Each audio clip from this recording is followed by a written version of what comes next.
2017 marks the 50th anniversary of Just a Minute, and to kick it off, Nicholas Parsons and team bring you Just a Minute Does Panto. Paul, before we begin, as you know, 2017 marks the 50th anniversary of Just a Minute. Ah, yes, very exciting, yes. And we received a special message from our #1 fan. Oh, no, it's not that woman from Luton again, is it?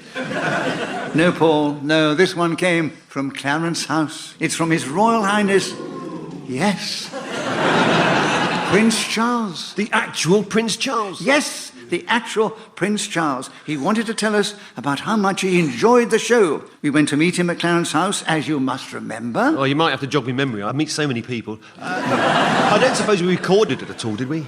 As a matter of fact, we did. I'm not sure if I can convey this message without hesitation, repeating myself, or deviating. But my wife and I wanted to add our congratulations to one of this country's great institutions. I cannot believe Just a Minute has taken 50 years. It only seems like yesterday I was listening to the likes of Derek Nimmo and the wonderful, confused Peter Jones, and all of them standing back as Kenneth Williams embarked on one of his long, searing tantrums that usually ended up with him bemoaning the colossal journey he'd made all the way from Great Portland Street round the corner to the BBC. But thankfully, with the likes of Paul Merton, Sheila Hancock and Gyles Brandreth as regulars, the comedy is still as strong, the programme's still as compelling. Paul, you've challenged. Yes, a repetition of the word programme. Oh, dear. Paul, are you sure? I was rather enjoying hearing about how wonderful Just a Minute is. Well, yes, me too, you know. But he did repeat the word programme. Well... Nicholas, as a long-time listener of the show and first-time player of the game, surely I can be given the benefit of the doubt. So I'm sorry, the rules of Just a Minute must be followed, no matter who is playing. Can I just say, I've always found your chairmanship of the game to be extremely fair and carried off with such grace and charm. Paul, incorrect challenge. Your own house. Sir, you may continue with 40 seconds left on the clock, starting now. How kind. What is perhaps most astonishing is the fact that throughout every one of the 900 episodes, one voice has acted as the constant and mostly fair chairman. How Mr. Parsons manages to keep coolly calm in the face of some of the challenges to his authority, I do not know. But his energetic voice, belying his years, still has exactly the same effect as it has always had. May we therefore send the entire Just a Minute team our most heartfelt and admiring congratulations on reaching such a tremendous milestone and for giving millions of listeners in the United Kingdom and around the world a continuing and special treat. And on this somewhat unique occasion, may we, without hesitation, implore you to go on repeating yourselves without ever deviating for at least the next 900 episodes.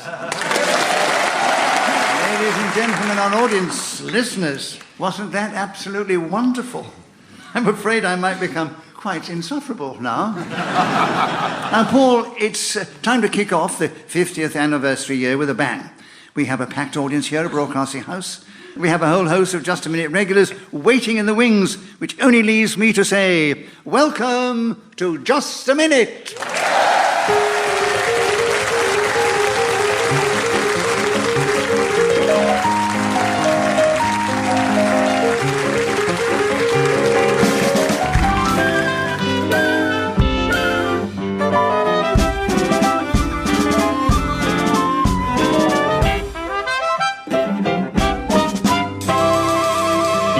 And as the Minute Waltz is transformed into something faster and more fantastic and more fabulous, it's my pleasure to welcome our many listeners, not only in this country, but around the world, to an extra special edition of the show. Yes, this is Just a Minute Does Panto. Oh, yes, it is. The scene is set. The band is here. They're live on stage. Give them a cheer. And as the show begins, the curtain rises on Hardop Hall, and before we've done, we'll have a ball. Oh, goodness me and goodness gracious. What you suggest is quite audacious. There may be fun, there may be frolics, or it just might be a load of old... So seated on my right, I'm certain you'll know we have Sheila Hancock, we have Paul Merton, And seated on my left, as Baron Hardup of Hardup Hall, we have Gyles Brandreth. Welcome all. Now, as usual, I'm going to give each of the players a subject on which they have to speak for just a minute without hesitation, repetition or deviation. And when the 60 seconds have elapsed, my trusty assistant Haley will blow a golden whistle and cause a mild sensation. Oh, no, she won't. Oh no, you're right, she won't. Because as I feared, her whistle's gone. It's disappeared. Oh, that's our plot. That's your quest, to find the whistle. Do your best. But we're looking for a whistle. Yes, you are. Sheila, the fairy godmother, that's your part. Gyles is a baron. Paul's is buttons. Shall we start? If we're doing Cinderella, as it appears we are, and it's to be based, as I hope, on the version of the fairy tale told originally by Charles Perrault in the 1670s. Oh, yes. Oh, there we go. And then modified a century or so later by the Brothers Grimm. How nice to have the Director General of the BBC here this evening. The question is, where are the ugly sisters? Can I say right away, Gyles, you do pomposity wonderfully. Anyway, the ugly sister. As times are hard at the BBC, we had no funds for a double fee, so just one ugly sister. And oh, look who it is. It's Tony Hawks. Welcome, Tony. Or should I say... They call me Melania and I have been branded an ugly sister. But me, ugly? Have you seen the rest of the cast? How are they measuring this? I mean, if I'm ugly, what does that make you lot? You, the audience. Easily manipulated. It's time, Nicholas, innit, that we played a game of just a minute.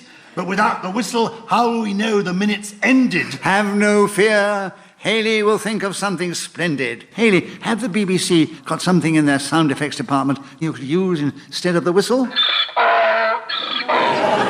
Was that the mating call of a mountain goat? Or Jeremy Clarkson clearing his throat. Now, Paul Merton, your Yeah. buttons. Am I? All right. And you begin. Can you please speak on the subject of unrequited love? That is your subject, and your time starts now. As Buttons, of course, I have great unrequited love for Cinderella. She doesn't reciprocate, stuck-up cow. So instead, I have turned my attentions to the fairy godmother, who sits beside me so elegantly. Her natural beauty, her grace commands me to say, give us a kiss. She is wonderful. I dream of her every night. As we walk across the meadows in my head, as the nighttime fills. Sheila, you've challenged. Deviation, meadows in his head. Yes, that's what I was thinking. That explains why he says what he says, doesn't it? That there are meadows in there. Sheila, I condone your challenge, and you have 34 seconds, and you take over the subject. And the subject is unrequited love, and you have 34 seconds, starting now. I have done this show for 50 years, and all that time I have been madly in love with Nick. I don't care if his wife is out front. Oh, well, Now that's acting. That is acting. and to show you how generous I can be, Paul, because the audience enjoyed your interruption so much, I'll give you a interrupt. bonus point. But actually, Tony, you were the one who buzzed in first. Yeah, my buzz was security, please. Clearly, Sheila needs some help here.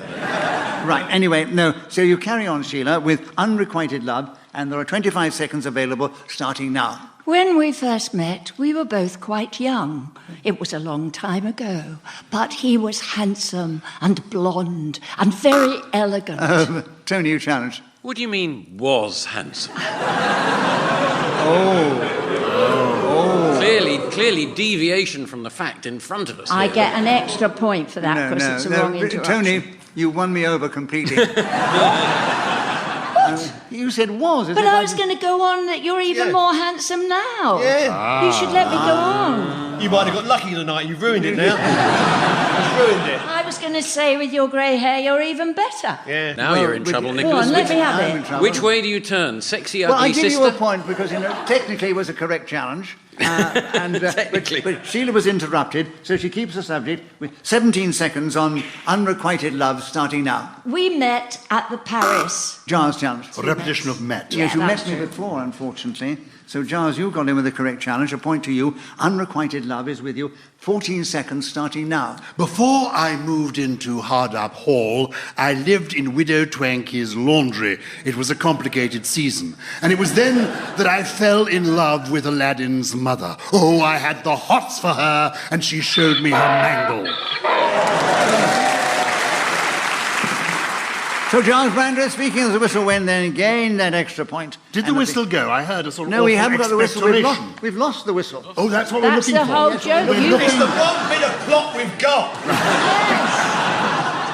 So at the end of that round, different from the usual just a minute, they're working in teams. So Paul and Sheila are equal in the lead with Gyles and Tony. We now move on to Sheila to begin. If I could have one wish, that's the subject, Sheila. 60 seconds if you need it, starting now. If I could have one wish, it would be to get rid of this cough that I've had for 6 months and get my voice back. However, as I am playing the fairy godmother, I have to think of something better than that will be good for the world. Therefore, if I could have one wish, it would be that 2016 never happened. It is forgotten. It is thrown on the rubbish heap, and all the words that were invented like Brexit never occurred.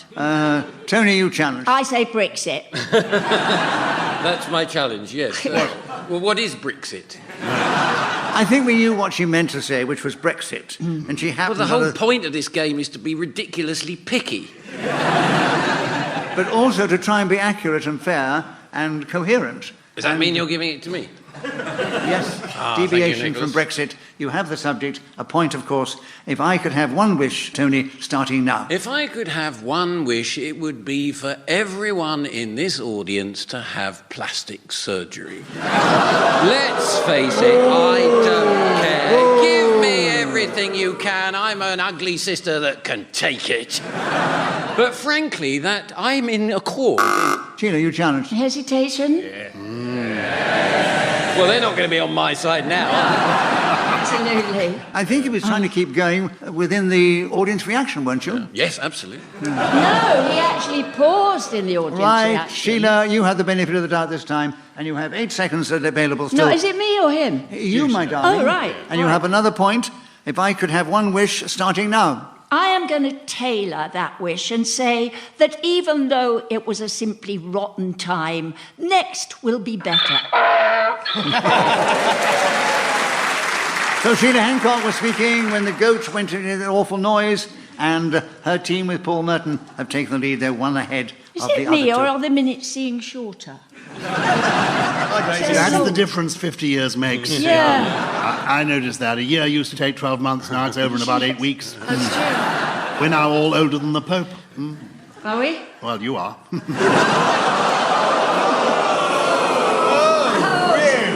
Look, I don't mind being older than the Pope. No, exactly. Well, let's be fair, Nicholas is older than God, so why are you thinking older than the Pope? I really no idea. And you applauded when he insults me like that. Right, Tony, it's your turn to begin. Cross-dressing. 60 seconds. Cross-dressing, Tony, starting now. I get extremely cross-dressing because I can never decide what to put on first. Should it be the suspenders, the stiletto heels, fishnet stockings, bodice? Anyway, once... Paul, you challenge. Well, don't put the shoes on before the stockings would be my first bit of advice, because you didn't know what to put on first. That's why I get so cross. Yeah. Actually, Paul, he's in a dilemma about what to put on first. Yes. He didn't make it out that he had to put on stockings before his stilettos, so I think he has the benefit of the doubt. Absolutely. And he has a point, and his team are now equal with you, and there are 46 seconds available for you, Tony. Cross-dressing starting now. Once I'm done dressing, I cross-dressing off my list of things I have to do for the day and go on to do some other things, perhaps putting on the clothes of another species. Not that they really have clothes, but and I said clothes twice. Oh, bollocks. Gyles, you've challenged. A repetition of clothes. Yes. And you have a point for your team. 29 seconds available. Cross-dressing starting now. It was when I was a Member of Parliament that I really got into... Paul challenge. Hang on a second. So if Gyles challenges Tony and they're on the same team, that gives Giles' team a point. Yeah, that's right. Yeah. Paul's running the risk of undermining the whole show quite early on. Oh, no, to be fair, I think when Giles wrote the script, he was... 27 seconds, Gyles, starting now. At Westminster, cross-dressing was one of our most amusing things. We really enjoyed doing that, working out what we were going to wear the next day and appearing in lovely frocks. Anne Widdecombe and I had an awful lot of fun when we began doing it as a mutual entertainment. I would wear her lovely outfits and she would turn up. Tony, you challenged. Well, this isn't deviation. I don't know what is. Well, I didn't challenge because I thought it was quite normal for Parliament. The audience enjoyed Sheila's remarks so much, we'll give her a bonus point for that. That's good. It's good for our team. Yeah. Good team. Good team. Yeah, A good point for teamwork. your team. But it was an incorrect challenge, so 8 seconds, Gyles, starting now. One of my favourite actresses is Glenda Jackson. Always looks a little bit sour on television, but goose her and she livens up more. So Gyles Brandreth, speaking as the whistle went, gained an extra point, and he and his team with you, Tony, are 1 point ahead of Paul and Sheila. So we say congratulations to Gyles and Tony at the end of that round.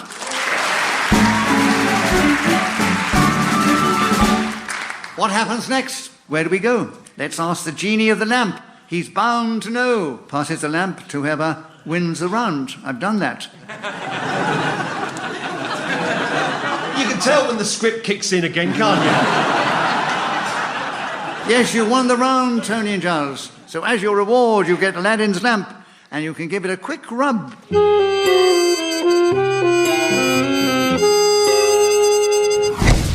Oh, hello. Here I am, Julian Clary, Genie of the Lamp. And Julian, answer please our question vexed. What happens now? Where do we go next? In our story, we turn the page and an ugly sister leaves the stage. What? I've got to go now. So it seems. Thank you for being with us, ladies and gentlemen, boys and girls. Tony Hawks! Nicholas, I've now lost Tony as my teammate. Yes, I thought it was getting a bit camp. It's time to butch it up a bit. The next scene is set in Neverland. And look, as Hook, it's Tom Allen. Give him a hand. Give him a hand, give him a hand. Bit insensitive, isn't it? I am disgusted by all of you. I shall cut you all into pieces. And when I find your stupid golden whistle, I shall throw it to the crocodile. Nicholas, Yes. excuse me. Captain Hook, of course, was created by J.M. Barrie for his play Peter Pan, which, as obviously a Radio 4 audience would know, has been a wonderful Christmas favourite since 1904. Yes, indeed. Nicholas was in the original production. Or he would have been if he hadn't been considered too old for the title role. He would have played the crocodile if he'd had his own teeth. Wasn't that right, Nicholas? Now, Hayley, have you managed to find a more appropriate way to end a round?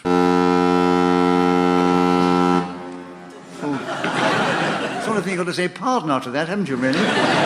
So back to the game. Paul, it's your turn to start. You have 60 seconds to speak on the subject of eternal youth, starting now. Eternal youth. I wondered, like Peter Pan, would I want to be eternally young? I don't think so, because in your youth, yes, you have energy and vibrancy, but you don't know the real ways of the world or how to judge other people. Sometimes they may be trying to get things from you. They have a hidden agenda, so to be young isn't always a complete picnic, because you can be seen as naive and innocent. But I suppose if we are looking for an example of eternal youth, we look no further than Mr. Nicholas Parsons, who in his first professional engagement said to Nebuchadnezzar, Sheila, you challenge. Hesitation and an extra point.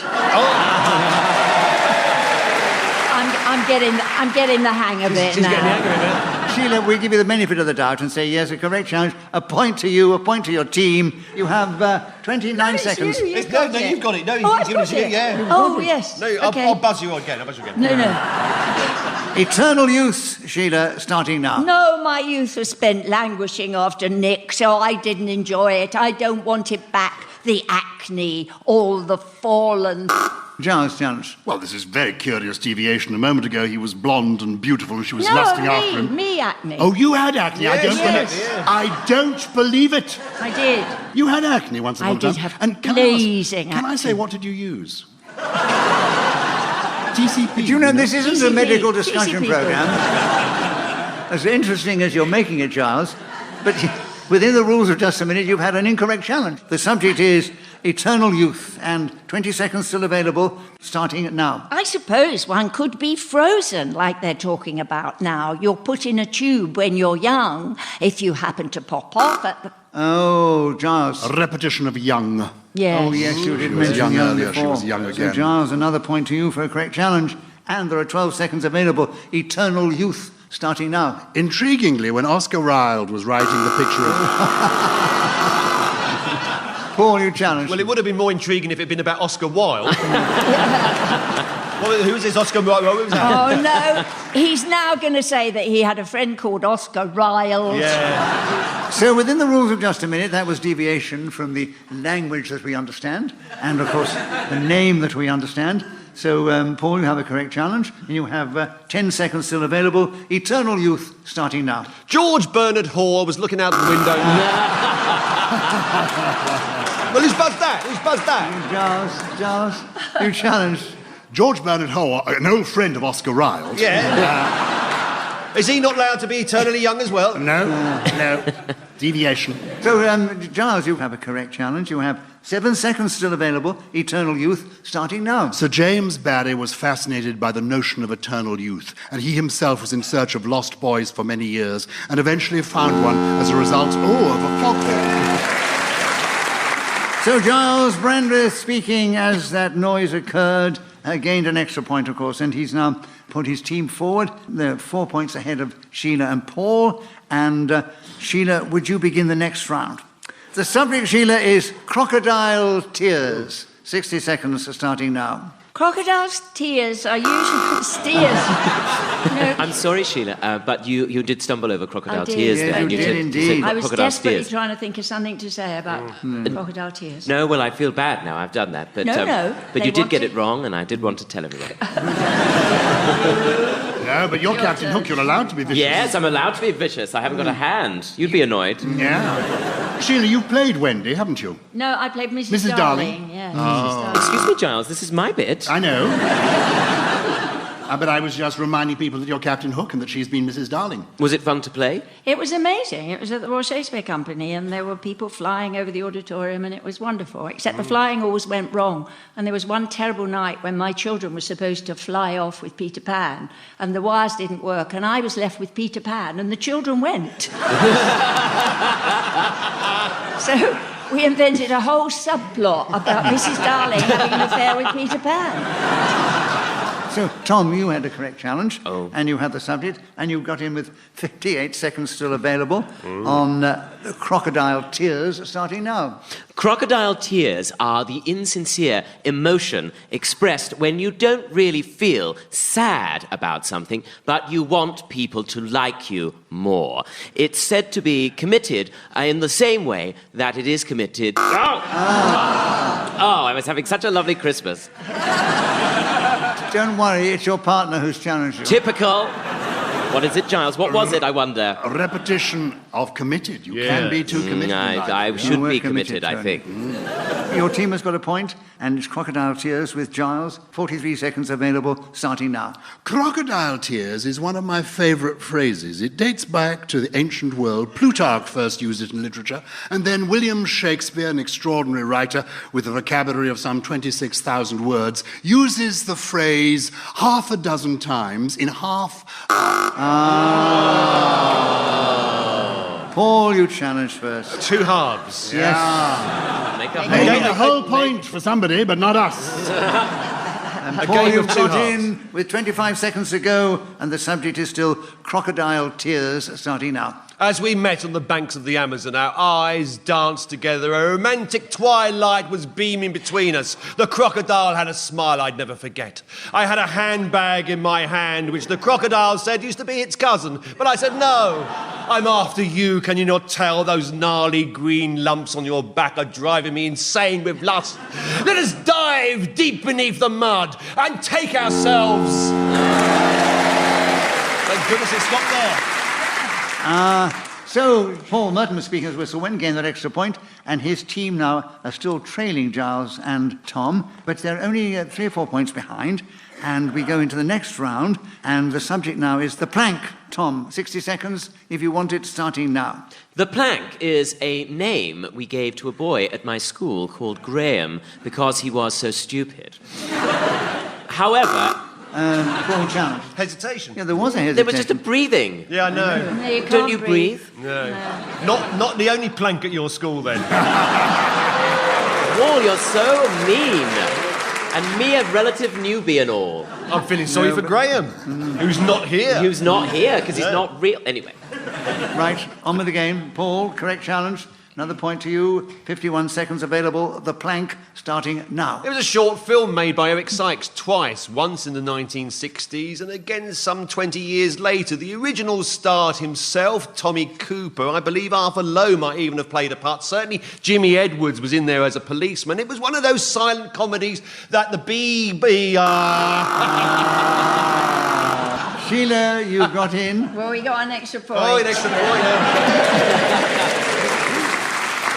32 seconds, Sheila. The plank starting now. The plank actually is an exercise that we... Gyles, yes. A hesitation. That was a hesitation. Only a Gyles. little one. I did get it out eventually. So you'll overtaken them again, the other team. 29 seconds are still available. Gyles, the plank starting now. I'm just remembering that I am actually Baron Hardup, and I have a beautiful physique. I wax and I do this exercise called the plank to make my abdominal muscles feel and look quite sensational. My body is a thing to reckon with, and occasionally when the ugly sisters come in and see me totally naked, sporting myself on the ground, lying on my hands, my whole buttocks in the air. No. Oh, you're challenged, yes. It's Christmas Day, now behave yourself. Some people haven't finished their turkey yet. And they won't now. So, Paul, what was your challenge with the rules of just a minute? Well, I did just the grounds of human decency and try and get So an we image call out of that our head. deviation. So Anyway, he stopped describing the exercise, which there is an it exercise. involves this. No, I think your bottom in the air is deviation. Oh, no, it isn't. Oh! There are 3 seconds to go on the plank with you, Paul Merton, starting now. The plank was stuck on the other side of the ship. I walked it into the... Well, that's the end of that round. Both teams are equal together. Tom, you're nearest to me, so I'm going to hand the lamp to you. Choose where we go next in search of our missing whistle.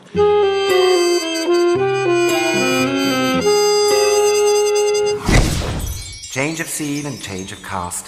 Thank you, Tom. Your time is past. Off you go. Sling your hook. Goodbye. Where are we now? Let's take a look. From Neverland returned, we've reached the haunted wood. And who comes here? It's Robin Hood. And playing the part, I'll be bound, it's one of our favourites, Rufus Hound. I'm here, and I'm Robin Hood at your service. I've come without my merry men. This seems to be a bit more of a cut price panto. More Lidl than Waitrose. Welcome, Rufus. Hayley, what noise have you got for us now? What's that? What's that meant to be? Is that one of your kidneys falling out? I think because it's Robin Hood, it's supposed to be a bow and arrow. Oh. OK, Paul, it's your turn to start. Yeah. You have 60 seconds to speak on the subject of He's Behind You, starting now. As I traipsed through the woods at midnight, I heard a sound, a crackling twig behind me. Could it be my sworn enemy? A man I hadn't seen for 34 years since that fateful evening in Leamington Spa. It was true, there he was. Horace Grimwold was his name. A face of thunder, pockets of lightning, Gyles, you've challenged. Hesitation. Yes, indeed. Right. So, Gyles, you have the subject, which is He's Behind You, and there are 40 seconds available still, starting now. At court, this is a familiar phrase. When Her Majesty inquires where the Duke of Edinburgh is, all the courtiers cry, "He's behind you!" And indeed, Prince Philip is 3 steps behind. Paul challenge. Possible repetition of Prince Philip? No, Yes. Duke of Edinburgh, I said first. Oh, time. did you? Yes, thank well you, done. thank you, thank you, thank you. Hey, thank you, thank you. He's played the game Repetition a few of times. thank you. Right. So an incorrect challenge, Giles. Another point to Yeah, your team. absolutely. He's behind you, and 26 seconds available, starting now. I have actually appeared as Baron Hardup upon the stage, with Bonnie Langford playing Cinderella and the beautiful Barbara Windsor in the role of the fairy godmother. "He's behind you" was the cry that we heard regularly from our audience as the naughty Brian Conley, essaying the role of Buttons, did funny things at the rear of the stage involving a lot of pastry and amusing props of different kinds. "He's behind you" is the cry. So Giles Brandreth, speaking as a whistle when, gained that extra point, and he's got another point for his team. And we're now with you, Rufus. We'd like you to begin the next round. And in keeping with the character that you played when you came on, a band of men. Tell us something about that subject in this game, starting now. A band of men reminds me of the time my father left me behind, and instead I was raised by a band of men who, realising I was upset, made a series of disposable handkerchiefs in order to get me over the Giles, you challenge? Hesitation. Yes, indeed. A point for your team.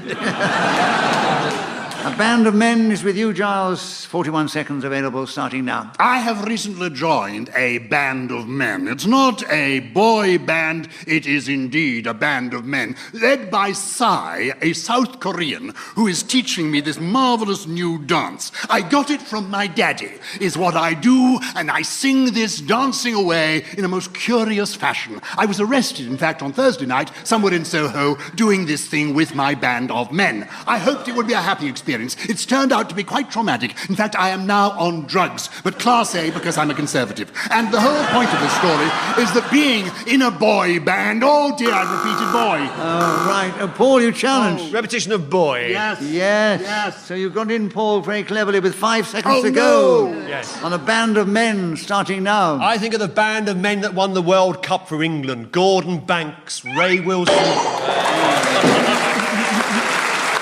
And so we say at the end of that round, in this particular section, you are the winners of that round, Gyles and Rufus.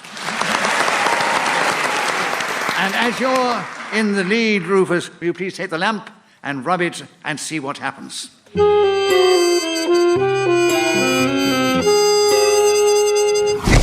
I must say I'm enjoying this rubbing. My lamp's still tiny, but it's really glowing, and it's gone all shiny. Well done. You're through the wood. Robin's done his stuff.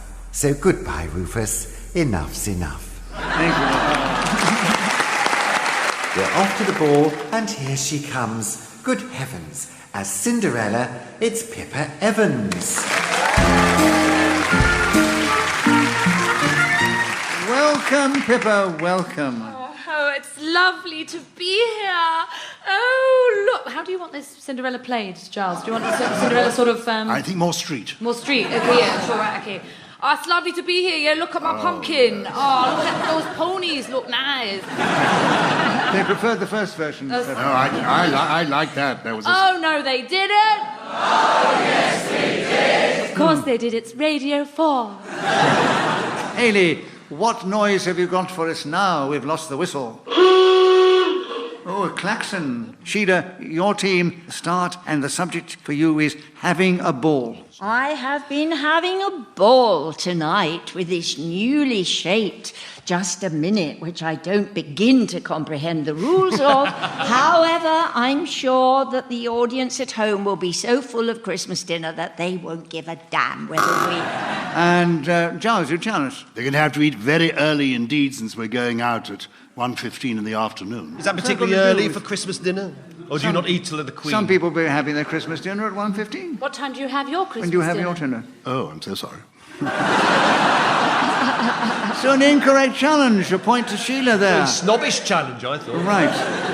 And you have, Sheila, 45 seconds still available. Having a ball, starting now. It is actually a phrase that means that you're having a good time, so it's not one that I use very often, as most of my life is miserable and wretched, because I'm that sort of person. I don't care if it's Christmas or not. I want to be absolutely wretched, because the world... Oh, Pippa, you challenge. I believe you repeated wretched, fairy godmother. Okay. Yes, I believe you did. 26 seconds, and it's having a ball, starting now. I went to my sixth form ball and I didn't get to kiss any of the boys because I was not a pretty girl. I looked very much like a sack of potatoes, even though I had put mascara on, so I just looked like Mrs. Potato Head. Paul, challenge. A repetition of look like. Yes, look like. And potato. Paul, a correct challenge. There are 8 seconds still available on this subject. Having a ball, starting now. Gordon Banks threw the ball out to George Cohen. He looked up. Bobby Moore was overlapping on the left wing. He crossed towards the centre. Up rose... So, Paul was speaking to whistle wind, getting that extra point for his team, and they are now equal with the other team. Pippa, you take the next round. Okay. The subject is My Heart's Desire.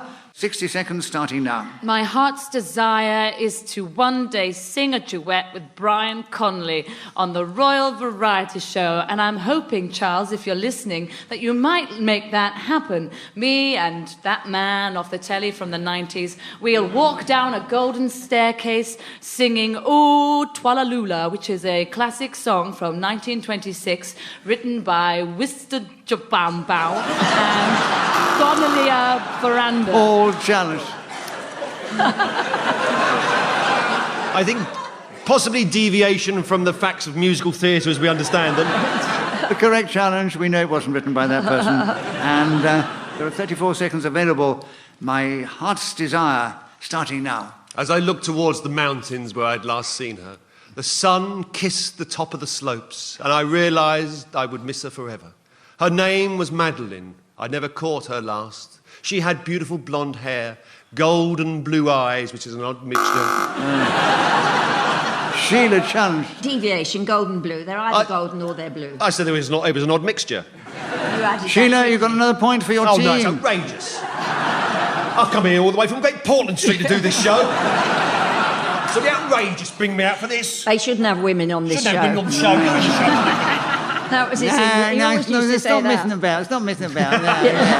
No, come on, they shouldn't have No, women. really, no. And that's the best Winston Churchill here this year. The best. That's the best. All right, Sheila, you have 18 seconds still available. My Heart's Desire, starting now. At the risk of repeating myself, I want to say that my heart's desire is still Nicholas Parsons. And I don't care what the world thinks of me. Pippa, you challenged. Sucking up. That's what you do. That's one of the rules. There's nothing in the rules which says you can't suck up in just a minute. Oh, well, Nicholas, I don't know why I did that then. Sorry. Sheila, 9 seconds still available. My Heart's Desire, starting now. I think it was his blazer more than anything. He had a cravat in the collar and... Gyles challenge. A touch of hesitation, and I'm knowing you, Nicholas. I just don't believe you could have resisted her for half a century. So, Gyles, let's get this straight. She was already promised elsewhere. No, Yeah. but And so was I. That never bothered you with my wife? We used to go on tour with the show. That's when it all happened. Yeah, didn't exactly. we? Yeah. I'll just be going up. Ramsgate. Do you remember Ramsgate, Nick? Oh, yeah. It ended up in the local news, do you remember? Yeah. You got your toe caught in the bathtub. Well, he said it was his toe.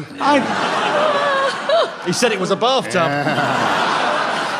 Paul and Sheila, 2 ahead of Gyles and Pippa, and there's only 2 seconds to go in the final round of this show. And in order to bring up to a draw, which I love to have, Pippa, will you take the last 2 seconds? Yes. Starting now. My heart's desire. So, at the end of that round, Paul and Sheila on one side and Gyles and Pippa on the other are equal winners. So that brings us to the end of the game, which means you get the chance to find the golden whistle and save just a minute for another 50 years. Now, where are we going to find the Where are we going to look? Yes, where are we going to Well, look? this is a pantomime. Perhaps the audience can help you. Oh! Can you help us? Can you help us? The whistle is found. What an ingenious plot. Is it based on the original of Tolstoy? What a wonderful end to a wonderful show. But there is one thing before we go. All together, it won't take long. Come one, come all. It's time for the song. We hope you write our pantomime. I so liked being in it.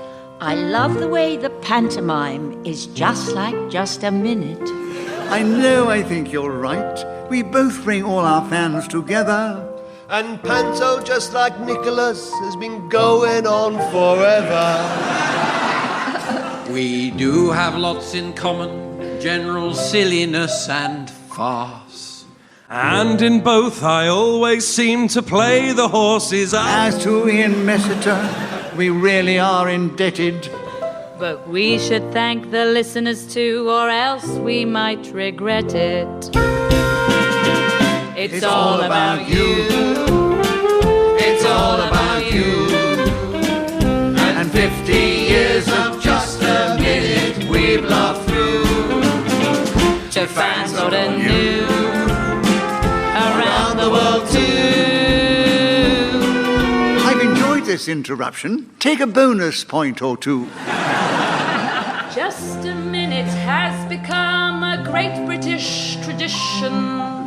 But on our show, you have to show great wit and erudition. I don't know, Gyles. I suspect that you just talk baloney.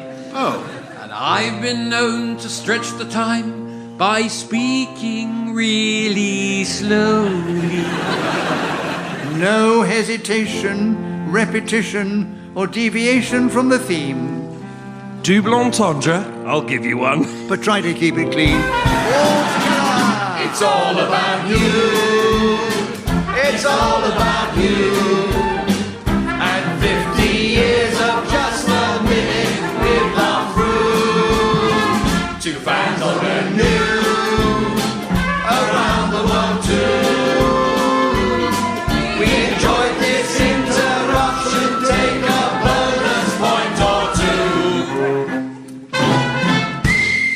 So it only remains for me to say thank you to all 7 players of the game. Paul Merton, Sheila Hancock, Gyles Brandreth, Tony Hawkes, Tommy Allen, Rufus Hound, and Pippa Evans. Thank you, of course, to Julian Clary as our Genie. We also thank Hayley Sterling for helping with the score and blowing her whistle so delicately and making those other funny noises. Our composer was Susanna Pierce, and the musical director was Tim Sutton. We thank our producer, Matt Strong, and we are indebted to Ian Messiter, who created this game. So from the audience here at the Radio Theatre, and from me, Nicholas Parsons, and our panel, a Merry Christmas, and remember to tune in the next time we take to the air and we play Just a Minute!